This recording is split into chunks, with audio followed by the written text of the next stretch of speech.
And I think Aaron Zelin that there has been analyzes the engagement evolving dynamics on shaping the many levels, formation especially of the with new Syria. Syrian government, highlighting the role of regional and international actors in influencing its structure and policies.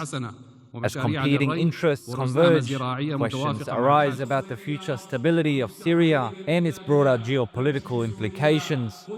I think we'll see a lot of similar dynamics we've already seen the past 4 months almost now. But I think because there's a more expansive government now, which includes more people than just the prior Salvation government that was formed mainly in northwest Syria, that more people of the country will have greater expectations of it.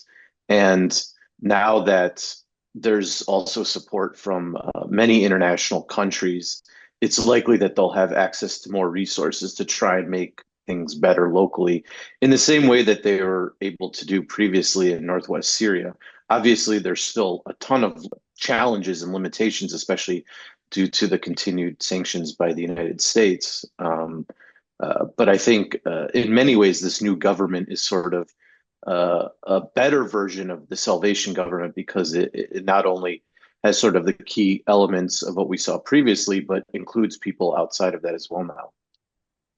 I think the new government has a great opportunity right now, especially vis-a-vis the issue with Lebanon. We've already seen the new government in recent months go after remnants of Hezbollah, as well as the weapons smuggling and Captagon trade. The recent agreement between the Lebanese and Syrian government in Jeddah, alongside Saudi Arabia, I think will be an important step forward in terms of ensuring the security of both Syria and Lebanon, which in turn will likely assist with the regional security issues on the table.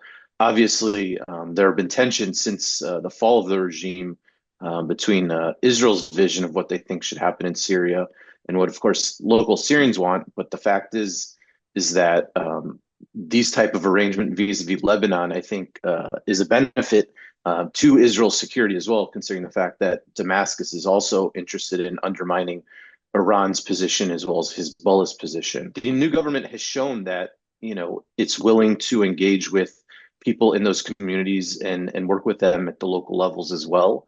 And that one will take the most time, most likely, and it'll be a sensitive process, no doubt. But at least so far, it seems that the new government is interested in having a serious relationship with all minorities. Obviously, people need to understand that the expectations are different now too, now that the former regime is gone as well. But hopefully for everybody involved, it'll work out just as much for the majority population as it will for the minority communities as well, and that everybody feels safe and comfortable. We do have people from all different backgrounds within the government, but I think some people will say that the key portfolios are still run by sort of HTS guys, whether it's foreign affairs, defense, interior, justice. And I think some, especially in the West, might be disappointed that there was only one woman involved in it, even though, if you look at the biographies of everybody involved, they all seem like they have a lot of experience. And in many ways, it's sort of an improved version of the Salvation government. But I would suspect that some might still be disappointed that it's not even more inclusive. But, it's hard to say how that will all play out in the future, too.